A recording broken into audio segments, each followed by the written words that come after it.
Toilet Sekolah, karya Kang Ramli Autor.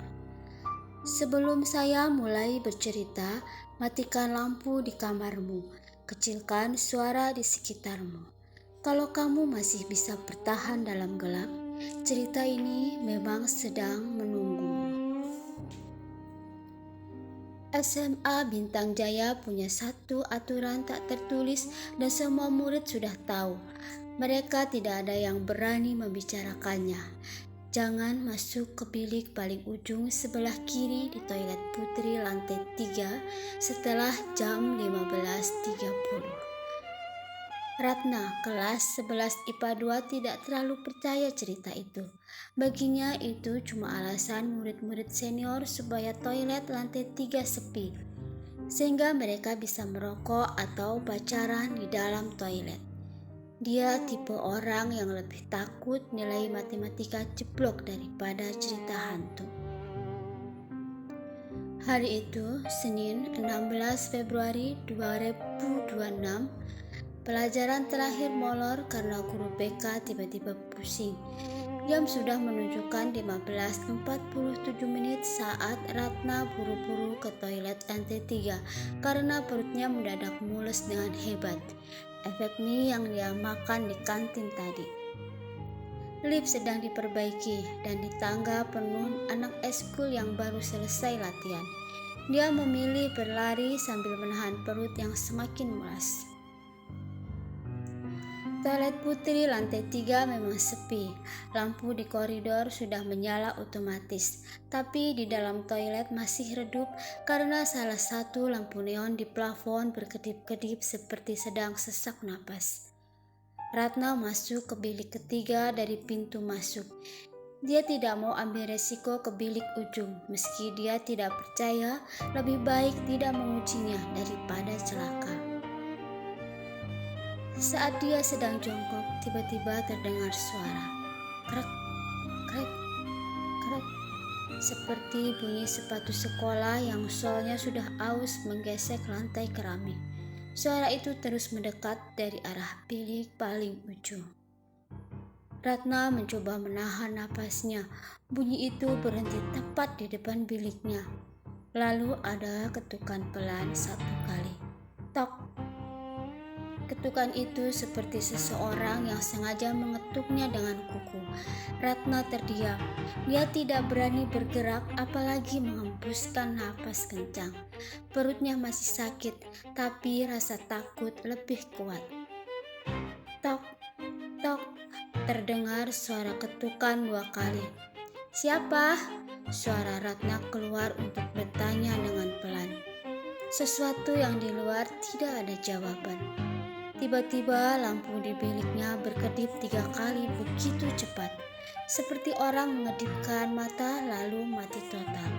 Yang terlihat hanya cahaya samar dari celah pintu bawah yang masuk. Ratna langsung menyalakan senter HP-nya. Di celah bawah pintu bilik ada bayangan kaki. Kaki perempuan dengan kaos kaki putih dan sepatu hitam model lama yang solnya sudah mengelupas. Tapi yang membuat jantung Ratna hampir copot, dia melihat kalau kaki perempuan itu tidak menyentuh lantai dan melayang. Tingginya kira-kira 3-4 cm di atas keramik. Ratna langsung menutup mulut dengan kedua tangan supaya dia tidak berteriak. Bayangan kaki itu perlahan bergerak mundur, lalu mendadak menghilang. Ketika lampu bilik menyala kembali, Ratna menunggu hampir 2 menit dalam diam. Baru dia berani membuka kunci pintu. Saat pintu terbuka, tidak ada orang yang di depan biliknya. Dia buru-buru cuci tangan dan hampir menjatuhkan botol sabun cair karena tangannya gemetar. Saat dia hendak keluar, matanya tertuju ke cermin besar di atas wastafel. Di cermin itu, dia melihat dirinya sendiri, dan di belakangnya, di sudut paling kiri frame cermin, ada sosok lain yang terlihat olehnya dengan seragam putih abu-abu. Rambutnya panjang terurai menutup wajah, kepalanya miring ke kanan. Ratna menoleh dengan cepat ke arahnya, namun tidak ada siapa-siapa di belakangnya. Dia menoleh lagi ke cermin dan sosok itu masih ada. Sosok itu sekarang lebih dekat. Ratna lari keluar toilet tanpa cuci tangan. Dia tidak peduli kalau sabun masih menempel di jemarinya. Malam itu dia tidak bisa tidur.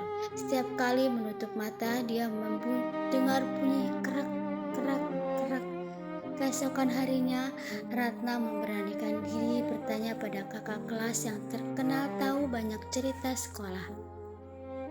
"Bilang aja kak, itu siapa sebenarnya di bilik ujung?" Kakak kelas itu namanya Dita. Dita memandang Ratna begitu lama sebelum akhirnya dia berbisik ke telinga Ratna. "Bukan siapa-siapa. Kamu kapan melihatnya?" tanya Dita. Ratna terdiam. Dia seperti bingung dengan jawaban dari Dita. Akhirnya Dita menjelaskan dengan suara pelan. 12 tahun lalu, ada murid kelas 3 IPA 1 bernama Naya. Dia bunuh diri di balik ujung itu setelah dibully habis-habisan.